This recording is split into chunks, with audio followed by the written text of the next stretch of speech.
Hello guys, कैसे हैं आप लोग।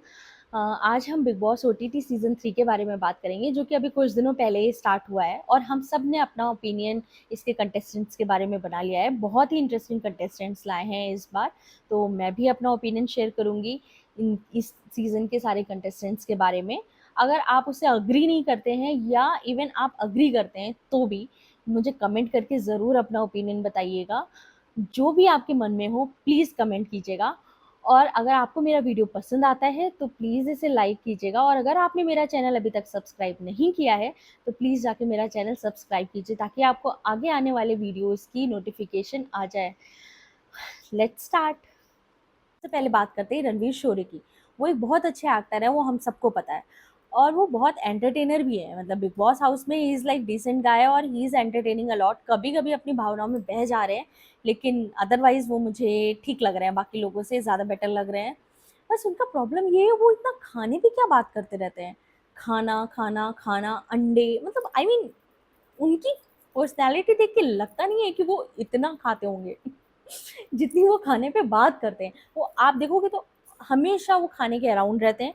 हमेशा उनके कॉन्वर्सेशन में, मोस्टली उनके कॉन्वर्सेशन में खाने की बात होती है कि अंडा वेज, अंडा veg. I mean I am getting bored about it.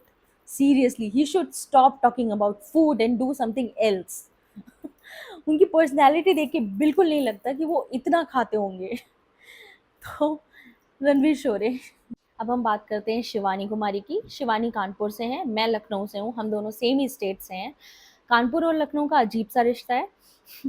बहुत सी शादियां होती हैं कानपुर और लखनऊ के बीच में। कानपुर की लड़की लखनऊ जाती है, लखनऊ की कानपुर आती है। मायके ससुराल बहुत हैं कानपुर और लखनऊ के आपस में। तो शिवानी का एक्सेंट की बात करते हैं। शिवानी का एक्सेंट मुझे बहुत अच्छा लगा। मेरे कई रिश्तेदार कानपुर से थे, तो मैंने पहली बार जब शिवानी का एक्सेंट सुना था तो I was like very happy. मतलब मुझे बहुत ही अच्छा लगा, और उनका एक्सेंट मुझे ऐसा लगता है कि बाकियों को भी अच्छा लगता होगा। वो जिस तरीके से बोलती हैं वो बहुत फ़नी है, आई मस्ट से। वो एंटरटेन भी बहुत करती हैं, एंटरटेनमेंट का फुल पैकेज है वो। उनकी पूरे एंटरटेनमेंट से में सिर्फ एक ही प्रॉब्लम है, वो बदतमीज़ बहुत ज़्यादा है। उन्हें बदतमीज़ी अपनी कम करनी पड़ेगी। वो किसी का लिहाज नहीं करती, वो कुछ भी बोलती हैं। वो लड़कियों का गंदी तरीके से मजाक करती हैं, किसी का भी। आई डोंट थिंक कि वो किसी की भी रिस्पेक्ट कर दी है। आई मीन आई वुड से कि मुझे नहीं लगता, फैमिली पे मैं नहीं जाऊंगी, लेकिन वो किसी की भी रिस्पेक्ट करती हैं, मुझे नहीं लगता। और वो खुद लड़की होकर पे भी लड़कियों को डिमीन करती हैं, अपने से बड़े एज के लोगों को डिमीन करती हैं। मजाक एंटरटेनमेंट वहां तक अच्छा लगता है जहां तक वो थोड़ा सा ही डिसरेस्पेक्टफुल हो। इतना नहीं हो जाए कि वो मजाक रह ही नहीं जाए। तो वो बहुत इरिटेट कर रही हैं, ड्यू टू विच। और मैं चाहूँगी कि अगर वो ये थोड़ा-सा इरिटेशन कम कर दें, ये थोड़ा-सा बदतमीज़ी कम कर दें, तो वो एंटरटेनमेंट का फुल पैकेज है, वो बिग बॉस जीत भी सकती हैं। अगर वो थोड़ा-सा नॉर्मल हो जाएँ, वो ये समझ लें कि वो रील नहीं बना रही हैं, या वो ये समझ लें कि it is a Bigg boss house, और यहाँ पे उन्हें अपनी पर्सनैलिटी दिखानी चाहिए, instead of doing all the time बदतमीज़ी। तो वो थोड़ी-सी बदतमीज़ी कम कर लेंगी तो मुझे ऐसा लगता है कि वो बहुत आगे जाएँगी। अदरवाइज़ अगर वो बदतमीज़ी कम नहीं करती हैं तो मैं तो यही सजेस्ट करूँगी कानपुर वालों को कि प्लीज़ उन्हें वोट आउट कीजिए, नहीं तो आपका नाम ज़रूर डूब जाएगा।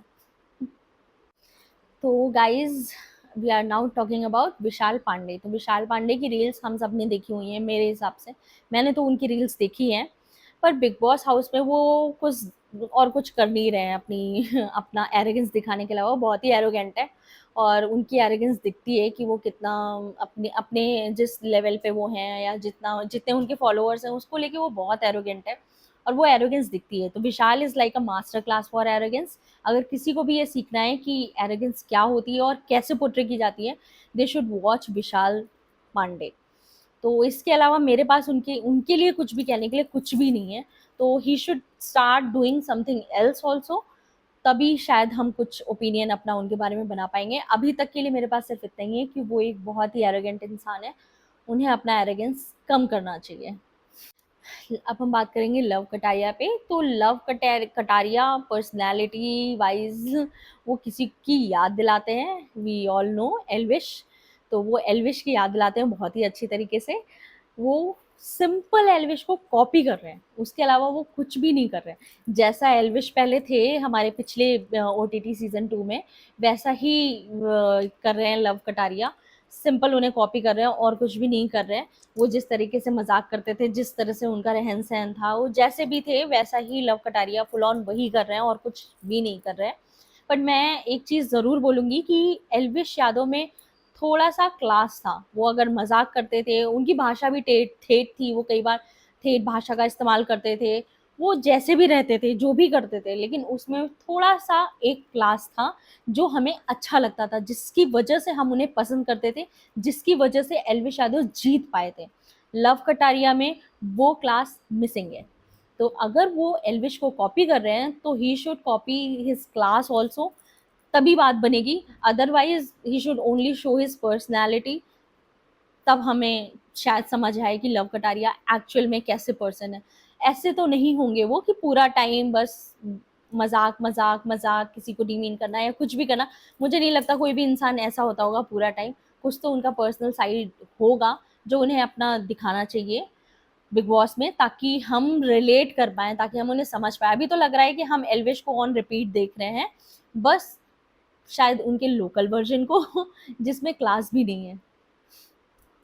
अब हम बात करते हैं चंद्रिका दीक्षित की। चंद्रिका दीदी the famous vada pav girl. तो चंद्रिका दीदी के बारे में मैं क्या ही बोलूँ। वड़ा पाव गर्ल के नाम से तो वो बहुत फेमस हुई, पर बिग बॉस में वो ऐसा कुछ खास फेमस हो नहीं रही, वो कुछ कर नहीं रही हैं। उनका मुझे साफ साफ दिख रहा है कि वो बहुत कुछ छुपा के बैठी हुई हैं, बहुत कुछ दबा के बैठी हुई हैं। वो सिर्फ चपाती बनाती रहती हैं और यही कहती मिलती हैं कि इतनी चपाती बनाई, उतनी चपाती बनाई, ये खाना बनाया, वो खाना बनाया। आप यहाँ पे मदर बनने नहीं आए हो, आप यहाँ पे खेलने आए हो। तो स्टॉप कुकिंग और start playing the game also ना। अपने रिश्ते ऐसे छोटी बहन और ये सब करना बंद करो, और प्लीज शो कि आप कैसे हो, क्या करते हो। वो सब उन्होंने छुपा लिया है अपनी कुकिंग के पीछे, अपने रिश्तों के पीछे। उनके कुछ खास रिश्ते हैं भी नहीं। वो सिर्फ शिवानी को छोटी बहन बोलती हैं, सना मकबूल के साथ में उनका जो भी है रिलेशन। लेकिन अदरवाइज उनके पास कुछ ऐसा खास है नहीं जो हमें, जिसके बारे में हम बात भी कर सकें। तो चंद्रिका दीदी, अगर आप बहुत ही बड़ी वड़ा पाव गर्ल हो, तो प्लीज जिस तरीके से आप बाहर फेमस हुई थी, बिग बॉस में भी जाके उतना फेमस हो। Stop cooking, just start playing game please. Sana Maqbool Khan की बात करेंगे अब हम। सना मकबूल खान ने एक बार शो किया था 2009 में, आई थिंक, टीन डीवा करके। वो उसके बाद से अपने आप को डीवा ही समझ बैठी हैं, और वो वही दिखा रही हैं बिग बॉस हाउस में कि शी इज़ अ डीवा। उनमें अकल की बहुत कमी है अकल बिल्कुल भी नहीं है उनमें। और वो कई इंसिडेंट दिख गए हैं बिग बॉस हाउस में। आगे देखते हैं क्या होता है, बट अभी तक उन मेरे लिए, मेरे पास उनके लिए इतना ही है कि उनमें अकल नहीं है और वो अपने आप को डीवा समझती हैं, और रिश्तों की तो उन्हें बिल्कुल ही कदर नहीं है। तो दैट इज़ ऑल ऑन सना मकबूल। तो सना सुल्तान, आला आला आला, भेजा खराब कर डाला। उनके इस आला आला ने ना मेरा तो दिमाग खराब कर दिया है। सीरियसली, आला के अलावा मुझे कोई और वर्ड दिमाग में चलता ही नहीं है। मैं पूरा टाइम कभी भी कुछ सोच रही होती हूँ, आला आ जाता है दिमाग में कहीं से भी, क्योंकि वो इतना आला आला बोलती हैं। उनका, ठीक है, उनकी भाषा बहुत अच्छी लगी मुझे, बट वो दिन भर जो ये आला आला उनका चलता रहता है ना, ये आला वो आला, माशाअल्लाह वो नहीं अच्छा लग रहा है, अब बहुत इरिटेट कर रहा है। उनमें उन्हें थोड़ा सा ध्यान देना पड़ेगा बिग बॉस में अपने गेम के बारे में, क्योंकि वो जिससे भी कनेक्शन बना रही हैं वो उन्हें धोखा दे के जा रहा है, जैसे कि निजी भाई ने उन्हें धोखा दे दिया सना मकबूल के लिए। और साई केतन, ठीक है, मुझे नहीं लगता वो उन्हें उतना अच्छा फ्रेंड मानते हैं। तो सना सुल्तान को थोड़ा सा आप फोकस अपने गेम पे करना चाहिए इंस्टेड ऑफ आला आला। तो गाइज अब हम बात करेंगे साई केतन राव की। तो वो एज अ पर्सनैलिटी डिसेंट लग रहे हैं, इमोशनली बहुत वीक है, आई मस्ट से वो इमोशनली बहुत वीक है। उन्हें इतना वीक होना नहीं चाहिए, but we don't not know कि क्या कंडीशन है उनकी, पर्सनल क्या लाइफ है। बट अदरवाइज अगर मैं बिग बॉस में देखूँ तो वो इमोशनली थोड़े से वीक दिखते हैं। उन्हें सना मकबूल से प्रॉब्लम तो फर्स्ट डे से ही हो गई थी, जैसे उन्होंने एंटर करा था और उन्होंने हैंडशेक के लिए सना मकबूल के सामने किया और सना मकबूल ने उन्हें इग्नोर करके वो आगे बढ़ गई थी, पता नहीं किससे मिलने के लिए। बट उन्हें वहीं से ही सना मकबूल से प्रॉब्लम होगी स्टार्ट हो गई थी। और वो कई बार दिखता है कि बेवजह भी वो सना मकबूल पे भड़कते रहते हैं। तो वो इस तरह के इंसान तो ज़रूर लगते हैं कि दिल पे ले लें कोई भी बात और उसे लॉन्ग टर्म तक भूले नहीं। तो लेट्स सी कि अभी तक तो डिसेंट है, आगे देखते हैं उनमें क्या रहता है। अब हम बात करते हैं दीपक चौरसिया की। तो दीपक चौरसिया को न्यूज़ में तो हमने बहुत देखा हुआ है, बट वो शायद बिग बॉस के लिए नहीं बने हैं। बिग बॉस में अगर वो आए भी थे तो हेल्दी स्टेट में आते तो भी ठीक रहता, उनके पैर वगैरह सब ठीक रहते तो भी ठीक रहता, पर उन्हें कुछ प्रॉब्लम है, उनको फ्रैक्चर है या कुछ है, तो इस वजह से मुझे नहीं लगता कि वो इस सीज़न के लिए ओके कंटेस्टेंट थे, उन्हें पता नहीं क्यों फिर भी लाया है। और मुझे लगता है ये हर बार जो ये कंटेस्टेंट लेके आते हैं जो कि बिग बॉस में बिल्कुल ही पार्टिसिपेट ना करना चाहता है, ना कर पाता है, या तो करता ही नहीं है, जो भी रीज़न है। जैसे पिछली बार साजिद खान आए थे, he was like big boss खेले थे, बट टास्क वगैरह में ही वाज़ एकदम ही अलग कोने में रहते थे। तो वो मुझे ठीक नहीं लगता है, और उसके बाद पूजा भट्ट आई हैं शायद। तो मतलब ऐसा कंटेस्टेंट लाओ आप कि उसे वो नहीं लगे कि वो कहाँ आ गया है, मतलब वो शायद एज एज मैच नहीं कर रही है उसकी, या वो इतना पार्ट नहीं ले पा रहा है। ऐसा कंटेस्टेंट नहीं लाना चाहिए, क्योंकि ये बहुत लंबे टाइम तक नहीं रहेंगे बिग बॉस में। मुझे लगता है एक ना एक दिन ये वोट आउट होंगे, और मुझे नहीं लगता इन्हें इतने वोट्स भी मिलेंगे कि इन्हें ये नॉमिनेशन के बाद भी ये बच पाए। तो दीपक चौरसिया सर, आपको तो स्टार्ट करना पड़ेगा गेम खेलना, अदरवाइज मुझे लगता है उन्हें घर पे रेस्ट करना चाहिए था। अब हम बात करते हैं निजी भाई की। तो बिग बॉस ने तो अपनी एक प्रथा बना ली है कि हर बार एक मुंबई लोकल फेवरेट को खड़ा करना। जैसे उन्होंने स्टार्ट किया था एमसी स्टैन से। एमसी स्टैन को वो लेके आए थे, जो कि मुझे तो लगता था बिल्कुल भी डिजर्विंग नहीं है, even being in a Bigg boss. जीतना बहुत दूर की बात है, मुझे तो लगता है वो ब्लैक हिस्ट्री थी, ब्लैक डे था ऑफ बिग बॉस हिस्ट्री, जहाँ पे वो जीत गए थे बिग बॉस। मुझे उस दिन से ही मन हट गया था बिग बॉस से, मुझे नहीं लगा था कि मैं ट्रस्ट कर पाऊंगी बिग बॉस पे अगेन, पर I started watching it again. But हाँ, फिर वो लेके आए मुनावर फारूकी को, और इस बार वो लेके आए हैं नेजी भाई को। तो मुझे तो स्टार्टिंग से ही लग रहा है कि विनर नेजी भाई होने वाले हैं। वो कुछ करें या नहीं करें, पर शायद वो जीतें, क्योंकि मुंबई लोकल फेवरेट हैं वो, मुंबई के जगह से हैं, और वहाँ के लोग उन्हें पसंद करते हैं बहुत। मुझे लगता है वोट्स वगैरह उन्हें बहुत मिलने वाले हैं, या जो भी है रीज़न है। मुझे तो ये भी नहीं समझ आया एमसी स्टैंड को भी लोकल्स ने वोट दिया भी कैसे। वो एक ना तो अच्छे इंसान है, और ना ही बिग बॉस में कुछ उन्होंने किया, वो बिग बॉस में रहने लायक भी नहीं थे। उनकी उनकी बातचीत, भाषा तो ठीक है, भाषा हर एक की अलग होती है, हमने सबकी भाषाएं सुनी है, लेकिन एमसी स्टैन की भाषा की बात नहीं करूंगी, पर उनकी सोच बहुत गंदी थी, बहुत ही गंदी। और वो जिस दिन जीते हैं, वो बिग बॉस की हिस्ट्री का ब्लैक डे था, आई मस्ट से। उसके बाद मुनावर फारूकी, मुझे वो विन भी, जैसे जैसे चीज़ें खुली बाद में मुनावर के लिए, मुझे ऐसा लगा नहीं था कि वो जीत भी सकते हैं, पर वो स्टिल वो जीत गए।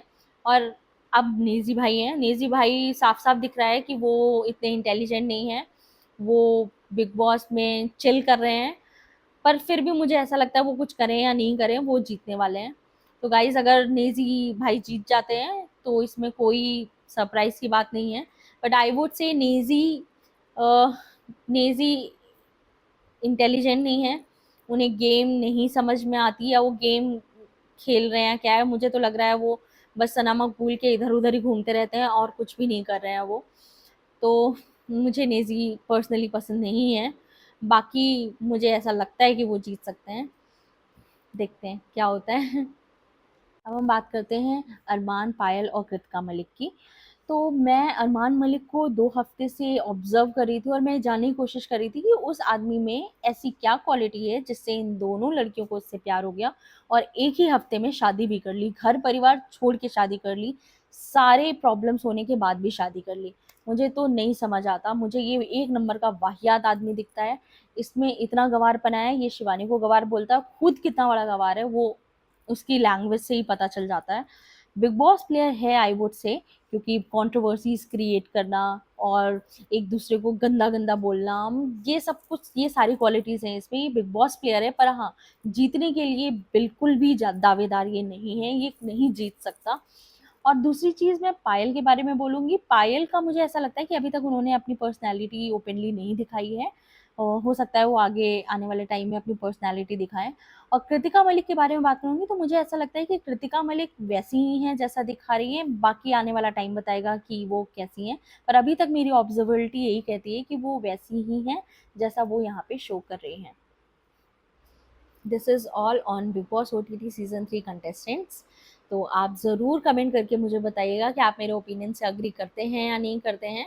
मैंने 2 कंटेस्टेंट्स इसमें छोड़ दिए हैं, 3 कंटेस्टेंट्स मुनीशा और मुनीशा, नीरज और पौलमी, क्योंकि वो ऑलरेडी वोट आउट हो चुके हैं।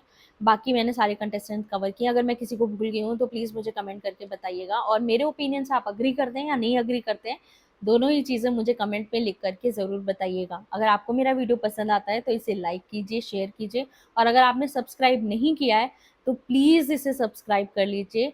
ये मेरी आपसे हम्बल रिक्वेस्ट है कि मेरा चैनल सब्सक्राइब कर लीजिए, ताकि आपको आगे आने वाले वीडियोज़ की नोटिफिकेशंस पहले से ही आ जाएँ। Thank you everyone. बाय, मिलते हैं नेक्स्ट वीडियो में।